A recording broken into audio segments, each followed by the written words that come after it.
मैं समंदर हूँ, मैं लौट कर वापस जरूर आऊंगा। ये शब्द है देवेंद्र फडणवीस के। 2014 में मुख्यमंत्री बने, लेकिन 2019 में मुख्यमंत्री की कुर्सी छिन जाती है और 2019 में देवेंद्र फडणवीस ने जाते जाते ये शब्द कहे थे और एक बार फिर से मुख्यमंत्री की कुर्सी देवेंद्र फडणवीस के हाथों लग चुकी है। शपथ ग्रहण समारोह आज होगा। देवेंद्र फडणवीस मुख्यमंत्री के तौर पर शपथ लेते हुए नजर आए। आखिरकार क्या वजह है कि एकनाथ शिंदे ने अपने कदम पीछे खींच लिए? वो एकनाथ शिंदे जो मुख्यमंत्री पद पर दबाव बना रहे थे, वो एकनाथ शिंदे जो बीजेपी को अपने आगे झुकाने के लिए तैयार नजर आ रहे थे, अचानक देवेंद्र फडणवीस के मुख्यमंत्री चेहरे को लेकर कैसे सहमति जताते हुए नजर आए। सियासी घमासान देखने को महाराष्ट्र में मिला और एकनाथ शिंदे जिस तरीके से राजी होते हुए नजर आए, ये दावा किया जा रहा है कि अभी खेल खत्म नहीं हुआ है, कि बल्कि खेल की शुरुआत मानी जा रही है। कहा जा रहा है कि एकनाथ शिंदे ने मुख्यमंत्री पद छोड़ा है, लेकिन अभी कैबिनेट विस्तार को लेकर एकनाथ शिंदे की नाराजगी बढ़ सकती है। मुख्यमंत्री पद को लेकर सहमति जताई है, लेकिन जो मांगे भारतीय जनता पार्टी के समक्ष एकनाथ शिंदे ने रखी थी, इन मांगों के तहत एक बार फिर से एकनाथ शिंदे बीजेपी पर दबाव बना सकते हैं। तो क्या ऐसे में जो महायुति गठबंधन की सरकार महाराष्ट्र में है, क्या वो सरकार गिराने की तैयारी एकनाथ शिंदे आने वाले वक्त में कर सकते हैं? क्या ये जो खामोशी, ये जो सहमति दिखाई जा रही है, ये मात्र भर दिखावा है?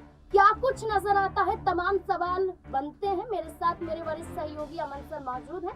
सर, आपका बहुत बहुत स्वागत है। सर, जिस तरीके से हम कह रहे थे कि एकनाथ शिंदे झुकेंगे नहीं, मुख्यमंत्री पद को हासिल कर रहेंगे, लेकिन एकनाथ शिंदे ने अपने पैर पीछे खींच लिए। क्या लगता है एकनाथ शिंदे कोई रणनीति बना रहे हैं और इसका बड़ा असर कैबिनेट विस्तार के दौरान देखा जाएगा? देखिए, फिलहाल अभी देखें तो हम तमाम जो अब तक महाराष्ट्र में उथल पुथल मची थी, वो कम से कम अब शांत होती दिखाई पड़ रही, क्योंकि शिंदे जो लगातार नाराज थे, कश्मकश में थे कि भाई मुझे उप मुख्यमंत्री बनना चाहिए या नहीं बनना चाहिए, बीजेपी सरकार में रहना चाहिए या नहीं रहना चाहिए। और 1.5 सप्ताह से भी ज्यादा, लगभग 2 सप्ताह के आसपास का ये पूरा वक्त हो गया जब बीजेपी या महायुति गठबंधन तय नहीं कर पा रहे थे कि भाई आगे जाकर क्या करना है, क्योंकि बीजेपी का तो बड़ा क्लियर स्टैंड था कि भाई मुख्यमंत्री तो हमारे ही पक्ष पे होने वाला है। अब शिंदे हमारे साथ रहते तो ठीक, नहीं रहते तो ठीक। आपने देखा कि आखिरी मुलाकात जब अमित शाह से शिंदे की होती है, तब शिंदे ये कहते हुए नजर आते हैं कि भाई कम से कम 6 महीने का मुख्यमंत्री ही मुझे आप बना दीजिए। लेकिन बीजेपी कहती है कि 6 महीने तो बहुत दूर की बात है, हम 6 घंटे के लिए भी आपको मुख्यमंत्री पद नहीं दे सकते। और बड़ा clear cut to cut answer BJP का रहा। और शिंदे भी अब यहाँ पर समझते हुए नजर आ रहे थे कि भाई मेरी जरूरत बीजेपी को अब है नहीं, क्योंकि अगर मैं हटता हूँ तो कोई फर्क सरकार के ऊपर पड़ता हुआ नजर नहीं आएगा। क्योंकि कल ही आपने देखा कि जब अजीत पवार से पूछा जा रहा था, और बल्कि जो है शिंदे से पूछा जा रहा था, पत्रकार सवाल पूछते हैं, उसका जवाब अजीत पवार देते हुए नजर आते हैं कि भाई जो मेरा तो मुख्यमंत्री उप मुख्यमंत्री के तौर पर शपथ लेना कंफर्म है, लेकिन शिंदे जी का मैं नहीं कह सकता कि ये शपथ लेंगे या नहीं लेंगे। तो देखिए, अगर मगर की जो स्थिति है वो अभी भी बनी हुई है नाज़मीन, और ये अपने आप में बताता है कि शिंदे को लेकर भले ही वहां पर हंसी का माहौल बन गया हो, लेकिन ये जरूर उन्होंने बता दिया कि शिंदे अभी भी इस बात को लेकर राजी नहीं है। यानी कि सर, हम मान सकते हैं कि शाम को शपथ ग्रहण समारोह होगा, उससे पहले एकनाथ शिंदे खेल जरूर कर सकते हैं, कैबिनेट विस्तार तक जाने की बात नहीं है।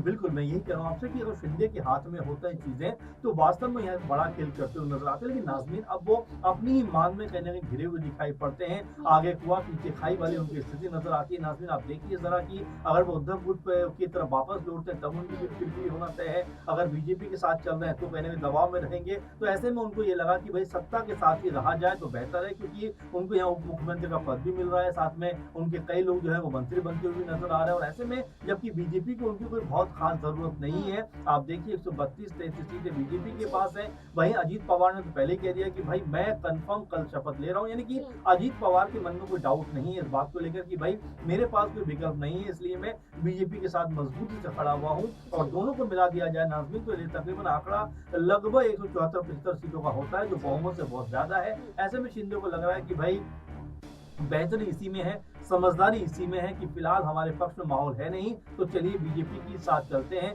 बीजेपी के साथ जिस बहाव में बीजेपी बह रही है उसी बहाव में बहते हैं, वो हमारे लिए बेहतर है। और इसीलिए शिंदे ने कल शाम को कह दिया कि भाई हम देवेंद्र फडणवीस को मुख्यमंत्री बनाने को राजी हैं। यहाँ तक कहते हुए नजर आते हैं कि इससे पहले देवेंद्र फडणवीस ने मुझे मुख्यमंत्री बनाने में मदद की और अब मैं उनको मुख्यमंत्री बनाने में मदद कर रहा हूँ, लेकिन ये मदद जरा 1.5-2 सप्ताह बाद आई। अगर ये बात वो चुनाव जीतने के बाद ही कहते हुए नजर आते तो शायद इस बात का मजा कुछ और दिखाई पड़ता, लेकिन अब वो ये बात कह रहे हैं, इसका मतलब दबाव उनके ऊपर साफ दिखाई दे रहा है।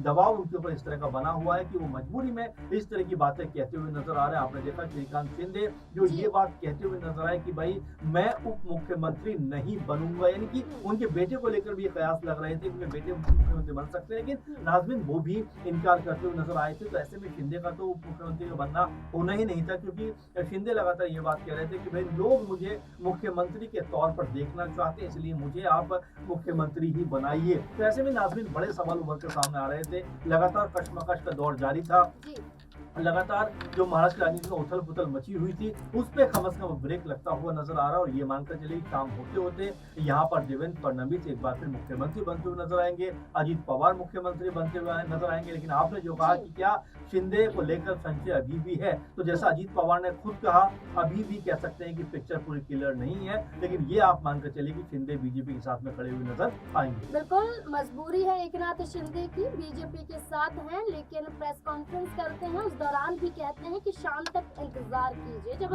अजीत पवार मजाकिया लहजे में कहते हैं कि मेरा तो तय है कि मैं शपथ ले रहा हूं, लेकिन ये शाम तक इंतजार जरूर करेंगे, तो माहौल कहीं ना कहीं मजाकिया जरूर हो जाता है, लेकिन इसके पीछे एक बड़ा संकेत मिल जाता है क्योंकि एकनाथ शिंदे खुश नहीं है। सर एक सवाल ये भी बन जाता है कि एकनाथ शिंदे के बेटे श्रीकांत शिंदे बड़ी भूमिका निभाते हैं। जब अजीत पवार शरद पवार से अलग होकर बीजेपी के साथ गठबंधन में आए थे तो कैबिनेट में उनके अधिकतम विधायकों को जगह मिली थी।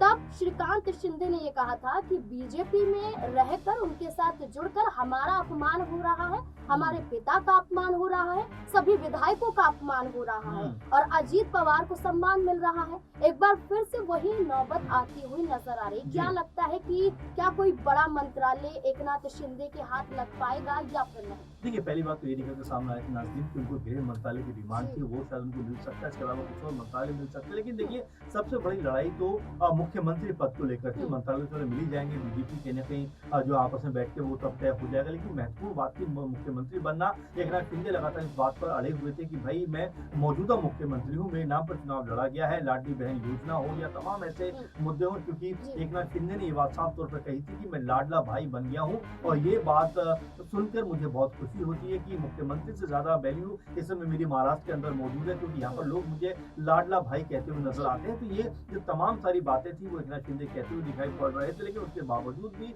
वो ये भी कह रहे थे कि लोग मुझे मुख्यमंत्री देखना चाहते हैं और मेरे नाम पर चुनाव लड़ा गया है, तो ऐसे में उनका मुख्यमंत्री बनना जरूरी हो जाता है। और यहाँ तक कहते हुए दिखाई पड़ते हैं कि भाई ये कहीं तय नहीं था कि यहाँ पर जो मुख्यमंत्री है वो किसी बड़े दल से होगा। तो शिंदे की आप देखिए ख्वाहिश थी कि मुख्यमंत्री वो बने। एक बार तो ये खबर भी सामने आती है कि 2.5 साल का दोनों मुख्यमंत्री बनने का जो प्रोसेस है वो यहाँ पर होता हुआ नजर आएगा। लेकिन नाज़मीन हम सब ने देखा कि बीजेपी इस बात पे अड़ी रही कि भाई मुख्यमंत्री हमारा होगा और आने वाले 5 साल तक के लिए हमारा होगा, अगर आप साथ रहते तो ठीक है, नहीं तो हम विकल्पों पे ध्यान देते हैं। और देखिए यहाँ पर अगर शिंदे बाहर जाते और उद्धव ठाकरे की एंट्री हो जाती तो ये शिंदे के लिए बहुत नागवार गुजरती चीजें, बहुत ज्यादा दुखदायी हो जाती। इसीलिए शिंदे ने समझदारी इसमें समझी कि भाई पाला ना छोड़ा जाए, जो गुट है वो ना छोड़ा जाए, आज नहीं तो कल फिर एक बार फिर हमारे लिए चांस बन सकता है। लेकिन अगर हम अलग थलग हो गए तो यहाँ बीजेपी में दोबारा इस तरह का मौका मिलता हुआ नजर नहीं आएगा और कहीं ना कहीं हमें फिर बीजेपी की शर्तों पे काम करना पड़ेगा। तो फिलहाल समझदारी की जो सोच उन्होंने यही सोची कि भाई अभी चलिए बीजेपी में रहते हैं, आने वाला समय क्या होगा नहीं होगा वो कोई नहीं जानता। लेकिन फिलहाल बीजेपी की तरफ से जो चीजें हैं बड़ी स्पष्ट और क्लियर होती हुई दिखाई पड़ रही है कि भाई यहाँ पर जो देवेंद्र फडणवीस हैं वो एक बार फिर बीजेपी की तरफ से मुख्यमंत्री बन रहे हैं, साथ में एकनाथ शिंदे उप मुख्यमंत्री के तौर पर नजर आने वाले हैं, अजीत पवार लगभग कंफर्म कर ही चुके हैं। तो ऐसे में बीजेपी की तरफ से आज 3 लोग शपथ लेने वाले हैं। इन तीनों के अलावा जो चौथा नाम या जो और नाम आएंगे वो आने वाले दिनों में जब मीटिंग होंगी बैठ के और जब नाम कंफर्म हो जाएंगे उसके बाद मंत्रिमंडल गठन और मंत्रिमंडल शपथ ग्रहण समारोह जो वो होता हुआ नजर आएगा, क्योंकि आज झारखंड में भी मंत्रिमंडल को लेकर शपथ ग्रहण समारोह है। इससे पहले झारखंड में हमने देखा कि जब चुनाव खत्म हुए, जो नतीजे सामने आए, उसके बाद हेमंत सोरेन ने 3-4 दिन के अंदर शपथ ली, लेकिन यहाँ पर लगातार जो कश्मकश थी आपस में बनी हुई थी, आज जाकर वो कश्मकश खत्म होती हुई नजर आ रही है, क्योंकि देवेंद्र फडणवीस जो है वो एक बार फिर राज्य के मुख्यमंत्री बनने वाले हैं। सर, एक छोटा सा आखिरी सवाल जी। ये रहेगा कि देवेंद्र फडणवीस का सपना पहले अजीत पवार ने कहीं ना कहीं तोड़ा, वो बीच में आए, उद्धव ठाकरे भी बीच में आए, यानी कि देवेंद्र फडणवीस सीएम कुर्सी तक जाते जाते रह जाते हैं। इस बार भी हम देख रहे हैं कि सीएम कुर्सी तक पहुंच रहे हैं, लेकिन शपथ ग्रहण समारोह से पहले कुछ भी हो सकता है, ये हम बार बार संकेत दे रहे हैं। देखिए, उद्धव ठाकरे की खामोशी के पीछे आपको क्या लगता है कि क्या वो भी एक रणनीति तैयार करे, कोई प्लान चल रहा है? शरद पवार जो एक वक्त पर कह रहे थे कि मैं संन्यास लेने वाला हूँ, आज आप देखिए शरद पवार भी कहीं ना कहीं अलग थलग दिखाई दे रहे हैं। क्या एक साथ आ सकते हैं सब? और एकनाथ शिंदे और अजीत पवार ने चुनाव प्रचार प्रसार के दौरान ये तक कह दिया था कि बीजेपी का हो या कोई भी दल का क्यों ना हो, शरद पवार का अगर कोई अपमान करेगा मैं सहूंगा नहीं। तो क्या लगता है कि फिर से एक जुटता नजर आएगी? देखिए, बिल्कुल पहली बात तो नाज़रीन ये है कि शिंदे एकदम साफ नजर आ रहा है कि वो कुछ नहीं नाराज है, भले ही सरकार के अंदर बने हैं, लेकिन वो स्पष्ट है कि नाराज हैं, वो बिल्कुल नाराजगी दिखाई भी दे रही है। अजीत पवार की आप बात करें, देखिए जाहिर बात है कि देवेंद्र फडणवीस और अजीत पवार के बीच में कई तरह के डिफरेंसेस देखने को मिलते हैं। जब नवाब मलिक को टिकट दिया गया उस समय भी देवेंद्र फडणवीस ने जो है नाराजगी जाहिर की, लेकिन यहाँ पर अजीत पवार ने कहा कि भाई देखिए मेरी पार्टी का मामला है, मैं जिसको चाहूंगा टिकट दूंगा, आप इसमें इंटरफेयर नहीं कर सकते। इसके बाद जब योगी जी पहुंचते हैं, बटेंगे तो कटेंगे की बात करते हैं, अजीत पवार तुरंत कहते हैं कि भाई ये जो नारा है ये महाराष्ट्र के लिए नहीं सूटेबल है। फिर देवेंद्र फडणवीस कहते हैं नहीं, नारा अलग गलत तरीके से लिया जा रहा है, इस नारे में पॉजिटिविटी है, तमाम तरह की बातें कहते हुए नजर आती है। यानी कि आपस में जो मनमुटाव है, जो आपस में तनातनी का माहौल है, ये काफी समय से देखा जा रहा है। तो यहाँ आप ये भी मानकर चलिए कि अजीत पवार भी सरकार में है तो सही, लेकिन वो भी बहुत खुश मन से शामिल नहीं है, क्योंकि देवेंद्र फडणवीस के साथ में उनका पहले से ही कह सकते हैं कि एक मनमुटाव वाला माहौल चल रहा था। अब ऐसे में जो इंडिया गठबंधन है, अगर इनके साथ में कुछ बेहतर तालमेल बन पाता या कोई पहल हो पाती, तो यहाँ पर शिंदे भी एक बार के लिए सोचते कि चलिए मेरी पुरानी पार्टी है और अगर साथ में उनके रहेंगे तो कोई दिक्कत की बात नहीं है, लेकिन वो सब कुछ भी होता हुआ नाज़रीन नजर नहीं आया। और यहाँ पर फिलहाल जो स्थिति बन रही है वो महायुति गठबंधन की मजबूत स्थिति बनती हुई दिख रही है। लेकिन अगर यहाँ पर इंडिया गठबंधन कोई पहल करता तो शायद कुछ होता हुआ दिखाई पड़ता, लेकिन इंडिया गठबंधन को भी लगा ये होगा कि भाई यहाँ शिवसेना का रुख है वो अलग नजर आता है, वो बीएमसी चुनाव में अलग जाने की बात करते हुए नजर आते हैं। तो ये अभी देखिए शुरुआत है और अभी आने वाले दिनों में बहुत सारे गठबंधन बनेंगे, टूटेंगे, क्योंकि शिवसेना जो है उद्धव ठाकरे वाली, वो भी अपना हिंदुत्व का जो मुद्दा है उसको वापस लेकर आना चाहती है, क्योंकि हिंदुत्व का मुद्दा छोड़ने से जो शिवसेना के लोग हैं, नेता हैं, वो यही बात कह रहे हैं कि इससे पार्टी को बहुत बड़ा घाटा हुआ है। कांग्रेस पार्टी से हाथ मिलाने का भी जिक्र लगातार आ रहा है कि भाई अगर कांग्रेस पार्टी से हाथ नहीं मिलाया होता तो शिवसेना को यहाँ पर मजबूत पकड़ मिलती। लेकिन सवाल ये भी उठता है नाज़रीन कि विधानसभा चुनावों में भले ही हार हुई है, लेकिन जरा आप लोकसभा चुनावों की तरफ देखिए, वहां पर यही कह सकते हैं शिवसेना है जो 8-9 सीटों पर जीती हुई नजर आई थी, यही कांग्रेस पार्टी 13 सीटों पर जीती हुई नजर आई थी, यही कह सकते हैं शरद पवार की उनकी पार्टी 8-9 सीटों पर जीती हुई नजर आई थी, 30-31 सीटें इंडिया गठबंधन के पास नजर आई थी 48 में से। तो ये अपने आप में जो समीकरण पलटे हैं, इसने कहीं ना कहीं गठबंधन के अंदर भी तमाम सारे सवाल हैं वो पैदा कर दिए हैं। अब आने वाले दिनों में क्या इस गठबंधन के अंदर भी कोई बड़ा बिगाड़ पैदा होता हुआ नजर आएगा? सबसे बड़ी बात की हम महायुति की भी बात कर रहे थे, क्या महायुति में भी कोई बड़ा संकट पैदा हो सकता है? क्योंकि तात्कालिक तौर पर चलो सरकार बन गई, चलिए सरकार का गठन हो गया, मुख्यमंत्री बन गए, लेकिन जैसे जैसे गठबंधन आगे बढ़ेगा ऐसा मानकर चलिए कि यहाँ पर सहमति और असहमति का खेल लगातार चलेगा। अजीत पवार, जैसे मैंने पहले आपसे कहा कि लगातार उनके साथ में संबंध बेहतर नहीं रहे, शिंदे पहले कहीं ना कहीं नाराज नजर आते हैं। तो यहाँ पर देवेंद्र फडणवीस को नाज़रीन 5 साल तक सरकार चलाना आसान नहीं होने वाला है। बिल्कुल, खुद देवेंद्र फडणवीस ने ये कहा था कि जो मुख्यमंत्री का पद है ये एक तकनीकी रूप है, हम तीनों मिलकर सरकार चलाएंगे। देखना होगा कि क्या वाकई सरकार चला भी पाएंगे या फिर उससे पहले ही महाराष्ट्र में एक बार फिर कुर्सी को लेकर बड़ा खेल होता हुआ नजर आएगा। इस पूरे मुद्दे को लेकर अब आपकी राय क्या है? अपनी राय कमेंट सेक्शन में जरूर दें। देखते रहे SPN9 न्यूज़। धन्यवाद।